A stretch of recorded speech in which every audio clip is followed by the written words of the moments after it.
Hello, I'm Deborah Royster, Chief Executive Officer of Seabury Resources for Aging, with this week's check-in. As you may know, my family and I celebrated my mother's 100th birthday recently. Today I'd like to share with you some of the remarks that I shared on this special occasion about the amazing life of my mother, Iris Elizabeth Royster. You may not know this, but as a little girl, I was very insecure. I sucked my thumb, clinging to my mother's arm closely. I was literally tethered to her, and I would not leave her side. My mother understood my insecurities, and she was very patient with me, and she never, not once, complained. As I grew older, she encouraged me, as she did with all of her children, and gradually I grew more comfortable, independent, and confident about engaging with others in the world around me. She and my father, Charles, taught us that if we worked and tried very hard in school, in our jobs, and in our lives, we could achieve our dreams.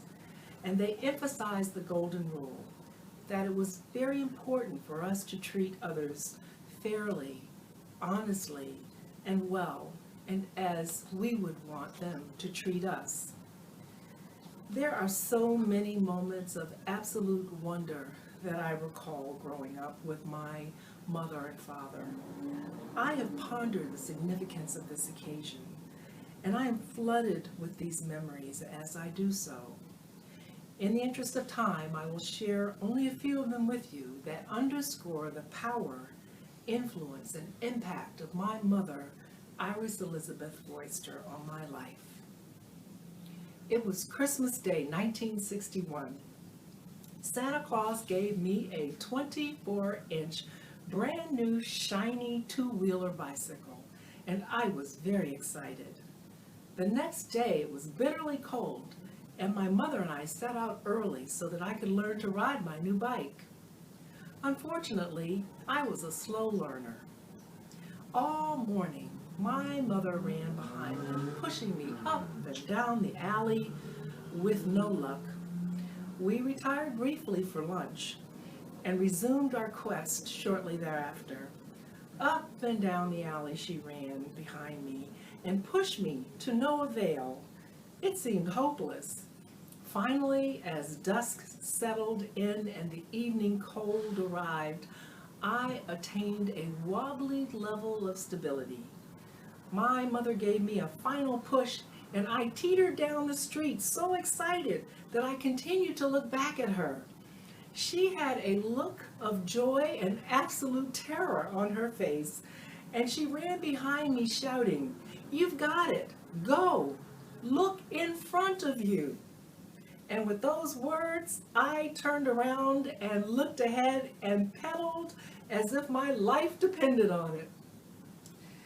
Growing up, indeed, my mother was our Pied Piper, leading the way with adventure and discovery.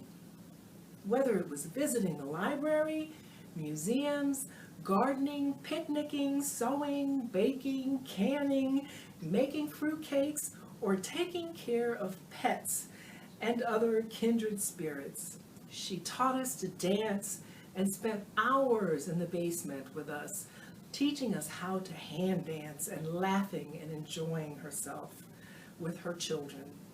She taught us to care about each other, our extended families, friends, and neighbors.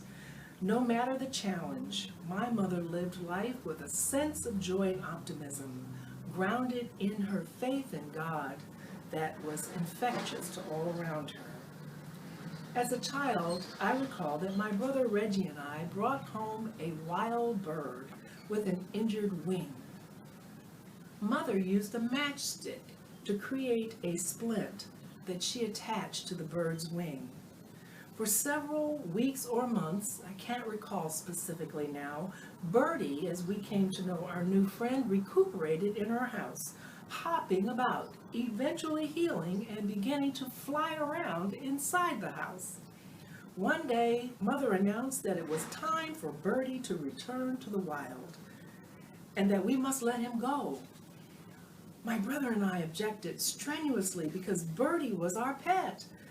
Mother corrected us, stating that Birdie, for his own good, must return to the wild. For several weeks thereafter, Birdie hung around the porch until gradually he returned to his natural habitat. It was a very important lesson for us as youngsters of love, of loss, of letting go, and the power of nature.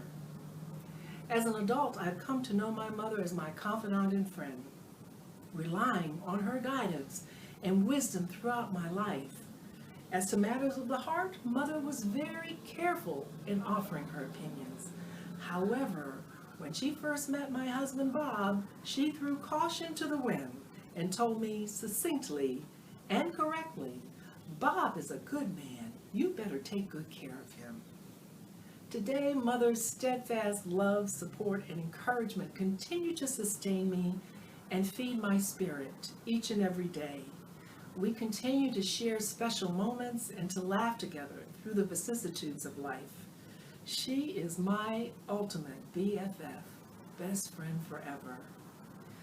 Finally, as we celebrate our mother's 100th birthday, I vividly recall our family birthday celebrations as my brothers and I grew up.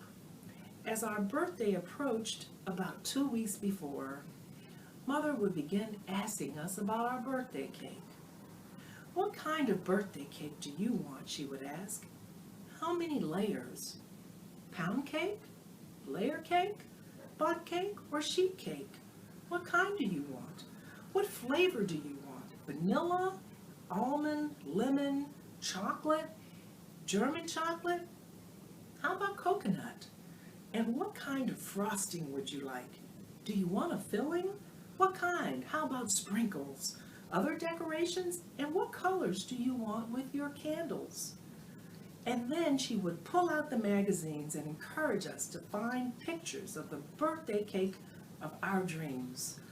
Oh my goodness, so many important decisions we had to make. By the time our birthday arrived, we were salivating, incredibly excited about our birthday and the marvelous cake that our mother would make to celebrate our special day. And then after weeks of anticipation, the big day would arrive, and the birthday cake of our dreams was gleaming, magnificent, a thing of beauty, made according to our specifications, and sitting on the sparkling crystal cake plate that our mother reserved for the most special occasions, waiting for us to celebrate our special day. Oh, the anticipation.